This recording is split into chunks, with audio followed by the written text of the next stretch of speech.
এখানেই দরিদ্র কুকুরটি পেট চালানোর জন্য একটি বাড়ির জানালায় রং করছিল, কিন্তু হঠাৎ ওই জানালাটি তার গায়ের উপর পড়ে যায়। তারপর সে যন্ত্রণায় অনেক চিৎকার করতে থাকে।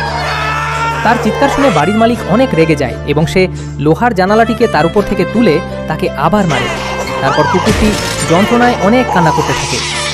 তারপর দেখা যায় একটি গাধা রোডের উপর দিয়ে হেঁটে আসছিল, কিন্তু এমন সময় একটি গাড়ি এসে তাকে ধাক্কা মারে।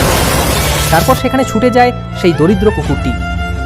সে আহত গাধাটিকে আদর করতে থাকে এবং তার ক্ষতস্থানে ব্যান্ডেজ জড়িয়ে দেয় এবং তাকে অনেক সেবা সুস্থতা করতে থাকে।